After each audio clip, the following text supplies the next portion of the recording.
अस्सलामुअलैकुम। मोहम्मद अज़हर सिद्दीक अपने programme political diaries के साथ हाजिर खिदमत। 21 अप्रैल 2024। मैं अभी हुसैन मदनी के दफ्तर से PTI के कैंडिडेट के दफ्तर काफ़ी देर गुजार के आया हूँ। बैकग्राउंड पे तस्वीरें चल रही हैं, काफ़ी गुफ्तगू रही, बड़ा अच्छा इलेक्शन है, बड़ी मेहनत की है। और याद रखिएगा, वहाँ भी एक ही बात मैं फ़ोकस करता रहा हूँ कि ज़िमनी इलेक्शन के लिए बाहर निकलना है, वोट डालना है। ये राइट ज़ाया नहीं करना आपने, ये राइट एक्सरसाइज करना है, ज़रूरी है आपके लिए। अगर वोट डालेंगे तो उसका नतीजा क्या है, ज़रा बेसिक समझिएगा। आपकी लड़ाई थी जनरल इलेक्शंस में। जनरल इलेक्शंस में आपने वोट डाले, वोट बावजूद इसके कि आपसे इंतखाबी निशान ले लिया गया, आपका पार्टी का तशख़्ख़ुस ख़त्म कर दिया और आपसे मखसूस नशस्तें भी ले ली गई। फॉर्म 45 का मामला 47 तक गया। ये सारा कुछ आपके सामने है, आप देख लें तारीख़ी तौर पर तो आपको समझ आ जाएगी।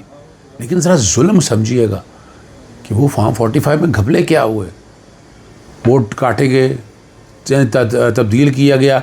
अब एक जगह नहीं, ये पूरा ट्रेंड है और इस ट्रेंड के ऊपर इलेक्शन कमीशन को तो वैसे ही पूरे का पूरा इलेक्शन नल एंड वाइड करार दे देना चाहिए, लेकिन नहीं दे रहा वो ना। हालांकि आइन के आर्टिकल 218(3) ये इख्तियार है उसका। इलेक्शन एक्ट की कई प्रोविजंस ऐसी हैं जो इख्तियार देती हैं कि सारे का सारा इलेक्शन, यानी ये पैटर्न ही काफ़ी है उसके लिए समझने के लिए। डबल मोहर लगाना, यानी ये मजाक हो गया ना। डबल मोहर नज़र नहीं आ रहा कि धांधली है और धांधली हुई है सारी। अब इस सारे को, ये सारे मामले इलेक्शन ट्राइब्यूनल के सामने जा चुके हैं और ये लड़ाई जो है ना मंतकी अंजाम की तरफ जानी है। अगर आप ज़रा समझें इसको।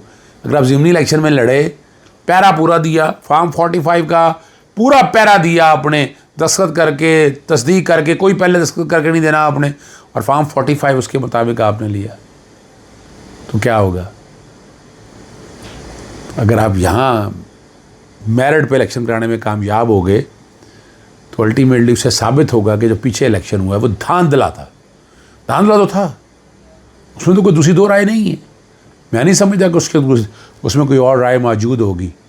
वो तो रिकॉर्ड के ऊपर अवेलेबल है, तो अब जो मर्ज़ी आप कह दें। यहाँ जितने हमारे यूट्यूब पे लोगों ने गुफ्तगू की, हमारे सीनियर एंकर, सब में मैं बताता चलूँ, हर हल्के को अगर सामने रख के देख ले, मैं आपके सामने अगर कोशिश करता हूँ कि वो सारी डिटेल मेरे पास मौजूद है कि हर हल्के की अगर आपको डिटेल मैं बताता चलूँ, और अब वहाँ से आपको अंदाज़ा हो जाएगा कि क्या हालात और वाक़यात हैं। PPB 147 अंदरून शहर लाहौर से मोहम्मद ख़ान मदनी जो हैं वो कैंडिडेट हैं जी, वो उम्मीदवार हैं, ये ज़हन में रख ले। और अब होने कहाँ हैं जी।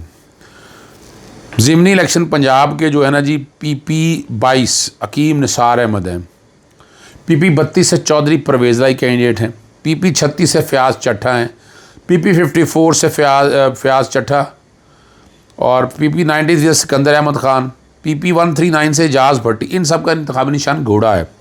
PP 147 से मोहम्मद ख़ान मदनी है, ब्लैक बोर्ड है, ब्लैक बोर्ड याद रखना है आपने। PP 149 से हाफिज़ ईशान घोड़ा, PP 158 से मोनस लाई घोड़ा, PP 164 यूसुफ मियो घोड़ा, और PP 290 से मुहिउद्दीन खोसा इंतखाबी निशान नलका है। PP 266 से समीउल्लाह जट।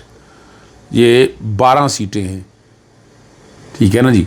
ये बैकग्राउंड पे चल रहा है और आप ज़रा अगर इसको समझ जाएं, आप लोगों को बड़ी आसानी से समझ आ जाएगी ये चीज़, सारा ट्रेंड भी समझ आ जाएगा। ये हैं वो आपके कैंडिडेट जिनको आपने वोट डालना है जाके। ये वोट डाल के आपकी किस्मत है, बेसिकली किस्मत बदलनी है आपने, इस कौम के मुकद्दर तब्दील करने हैं। इसलिए आपका वोट डालने के लिए निकलना बहुत ही ज़रूरी है। ये याद बता दूँ आपको, कोशिश की है, हल्के से मिले हैं लोगों को भी, दोस्त अब आप सबको कहा है कि वोट डालने के लिए लाजमी जाएं।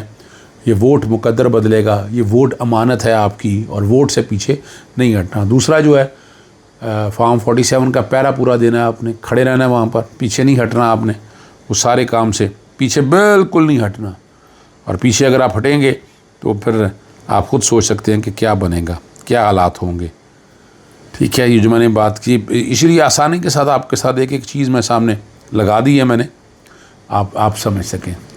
हलीम आदिल शेख ने किन सियासी लोगों को गद्दार करार दे दिया, चीनी की कीमत में इजाफा क्यों हो रहा है, और हाँ, एक बात मैं आप बुशरा बीबी का मैंने आपको तभी मायने के बारे में बता दिया, बड़ी परेशानी हुई बहुत से लोगों को, रिपोर्टें सारी और, लेकिन एंडोस्कोपी भी बात तो एंडोस्कोपी के हवाले से है। एंडोस्कोपी ने सारा कुछ सामने रख दिया। तो जो ज़्यादती हुई है, इस ज़्यादती का कोई ना कोई तो अजाला होना है ना जी, ज़रूरी है ना जी। सारे दहशतगर्दी अदालत ने फवाद चौधरी को गिरफ़्तार करने से रोक दिया, ठीक है ना जी। साबिक डीजी शोएब खोसो के बरतरफी के खिलाफ इस्लामाबाद हाई कोर्ट से रुजू, ये बड़ा ज़रूरी है जो कुछ हुआ किस तरीके से। और पहली बीवी की इजाज़त के बगैर दूसरी शादी करने वाले शौहर को अदालत ने मुजरिम करार दे दिया। और जनरल बाजवा ने कहा था कि वे इमरान खान साहब के साथ जाएं, ये मुँह नसलाई कहते हैं। आज इस्लामाबाद पुलिस की तैनाती का मामला हल हो गया और फ़ौजी अदालतों का नाम मैं आपको पहले बता चुका हूँ कि ट्रायल कलअदम करार देने के हवाले से जो है उस अपीलें जो है समाअत के लिए मुकर्रर हो गई। साबिक वज़ीर-ए-आज़म इमरान खान ने चीफ जस्टिस पाकिस्तान काजी फ़ैसल को ख़त लिखकर तहरीक इंसाफ के कारकुनों पर रियासती जुल्म की निशानदेही और इंसाफ की फरहमी का मुतालबा कर दिया। PTI के सेक्रेटरी इत्तलात रऊफ़ हुसैन ने कहा कि बानी चेयरमैन के कहने पर चीफ जस्टिस पाकिस्तान को इमरान खान की जानिब से ख़त लिखा गया। 1 घंटा यानी उस वक्त जो बात हो रही थी कि ये ख़त चीफ जस्टिस पाकिस्तान को मिल गया, यानी कल की डेट में मिल चुका हुआ है। जो कुछ जुल्म हमारा PTI के साथियों पर और उसकी ज़बान और ज़िम्मेदारी चीफ जस्टिस पर आयद होती है। ना चीफ जस्टिस ने खुद इंसाफ किया, ना मातहत अदालत से इंसाफ दिलवाया। उन्होंने कहा कि मामला बहुत गंभीर हो गया है। पिछले दिनों से बाई इलेक्शन के ऐलान के बाद तमाम वर्कर्स पर छापे मारे जा रहे हैं, वर्कर्स की फैमिली से बदसलूकी की जा रही है, मामूल बन गया है। ताकतवर लोगों के पुराने एजेंडे के जुल्म को आगे ले जाया जा रहा है और कोशिश है कि बाई इलेक्शंस को ठीक है ना जी, बिल्कुल ठीक तरह से ले जाया जाए। और मुख्तलिफ आरज़ के खाली कागजात पर दस्तखत करवाए जा रहे हैं, ना मानने वाले आरज़ को पकड़ करके टॉर्चर किया जा रहा है। IG इस्लामाबाद की तैनाती का मामला, ये वो पुलिस है जो सियासी तौर पर पॉलिटिकल इंजीनियरिंग के लिए इस्तेमाल हो रही है। और अली नासर रिजवी जो है ना, ज़िमनी इलेक्शन के बाद IG इस्लामाबाद का चार्ज संभाल लेंगे।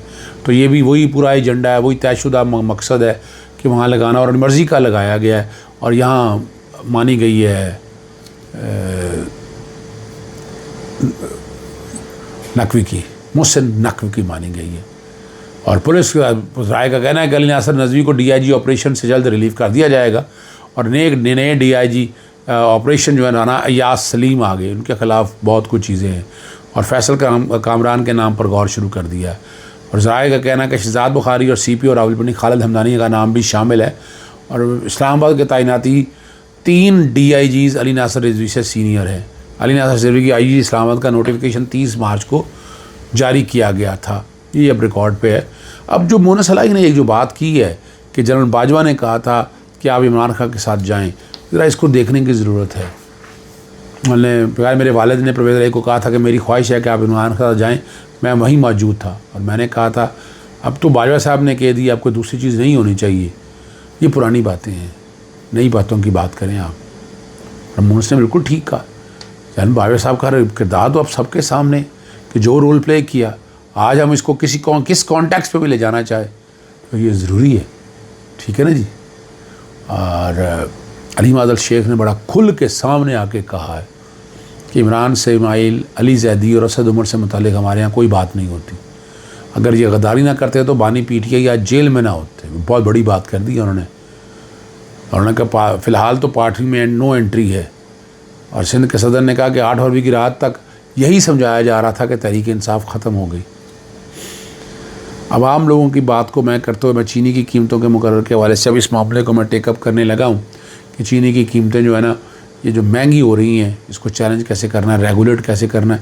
एक आइनी दरख्वास्त हो पीर वाले दिन शाहिद करीम साहब के पास ज़ेर समाअत आएगी। चीनी 5 रुपये किलो महंगी कर दी गई है और परचून में चीनी की कीमत 145 से बढ़कर 150 रुपये किलो हो गई है। और एक्स मिल कीमत 142 रुपये, चीनी होलसेल मार्केट में 144 रुपये की हो चुकी है, ठीक है ना जी। हाँ, एक चीज़ मैं भूल गया, वो बुशरा बीबी के तबी मुआयने के लिए वज़ीर सेहत कासिम अली शाह ने चीफ सेक्रेटरी पंजाब को एक और ख़त लिख दी। और बुशरा बीबी की सेहत के हवाले से वज़ीर सेहत खैबर पख्तूनख्वा सैयद कासिम अली शाह की जानिब से हुकूमत पंजाब को लिखे गए ख़त पर याद दहानी खतूत भी लिख दिया। और चीफ सेक्रेटरी पंजाब को कहा गया कि ख़त में कहा गया कि 3 अप्रैल को लिखे गए ख़त का जवाब अभी तक मौसूल नहीं हुआ है और ये समझना है। हाँ, एक जो चीज़ आपने ख़ास तौर पर मुझसे कही थी वो मैं बताता चलूँ। सुप्रीम कोर्ट में पीर वाले दिन समाअत होनी है, सिविलियन ट्रायल के और कालादम करार देने के खिलाफ अपीलों की समाअत है। 6 रुकनी बेंच 11:30 बजे समाअत करेगा। बेंच में अमीनुद्दीन साहब सरबराही कर रहे हैं, मोहम्मद अली मज़हर, जस्टिस हसन रिजवी, जस्टिस शाहिद वहीद शामिल होंगे, जस्टिस मुसरत अली और जस्टिस इरफान सादात भी बेंच का हिस्सा है। इससे कबल जो सुप्रीम कोर्ट ने गुज़श्ता समाअत पर अटॉर्नी जनरल से फ़ौजी अदालतों के 3 साल तक सज़ा पाने वाले मुलज़मान की तफसीलात तलब की थी। अदालत ने ईद से कबल 1 साल तक सज़ा पाने वाले 20 मुलज़मान को रहा कर दिया था। अटॉर्नी जनरल ने ईद पर रहने वाले मुलज़मों की तफसीलात सुप्रीम कोर्ट में जमा, यानी यहाँ से ये जो पहले जिक्र आया कि शायद वो बेगुनाह थे, लेकिन अब जो भी आया है सभी को सज़ा दे दी, तो बेगुनाह तो यहाँ पर कोई नहीं। यानी यहाँ तो अदालत के सामने बड़ा अहम सवाल आएगा कि मिलिट्री कोर्ट्स क्या right to fair trial and due process of law दे रही। पाकिस्तान स्पोर्ट बोर्ड के जो साबिक DG शुएब खोसो ने बरतरफी के ख़िलाफ़ जो इस्लामाबाद हाई कोर्ट से रुजू कर लिया। पीर 22 अप्रैल को समाअत के लिए मुकर्रर कर दिया। जस्टिस बाबर सत्तार इसकी दरख्वास्त की समाअत करेंगे और गुज़श्ता रोज़ बरतरफी का नोटिफिकेशन चैलेंज किया गया था। बतौर DG स्पोर्ट बोर्ड बरतरफी का जो है ना वो नोटिफिकेशन जारी किया था पहले बीवी की इजाज़त के बगैर। ये पेशावर हाई कोर्ट का है। दूसरी शादी करने वाले शौहर को अदालत ने मुजरिम करार दे दिया। पेशावर की फैमिली कोर्ट, वहाँ की बात हो रही है। सजाद खान को 3 माह की कैद सुना दी। सजाद खान 5,000 रुपये का जुर्माना भी आयद किया है। जुर्माने की अदम अदायगी की सूरत में मज़ीद 15 रोज़ कैद होगी। फैमिली कोर्ट के जज गुलाम हामिद ने फैसला सुनाया, कमरा अदालत से गिरफ़्तार करके सेंट्रल जेल मुंतकिल कर दिया। बीवी ने शौहर के ख़िलाफ़ 2022 में ये केस दायर किया था।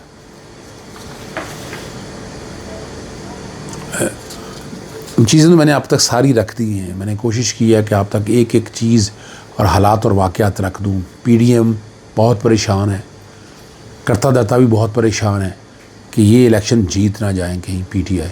हालात यही है कि PTI जो है ना ये इलेक्शन जीत रही है, ज़िमनी रोकने की तैयारी पूरी है। फ़ैसला आपने करना है। इजाज़त चाहता हूँ। अस्सलाम वालेकुम, अल्लाह हाफ़िज़। पाकिस्तान जिंदाबाद।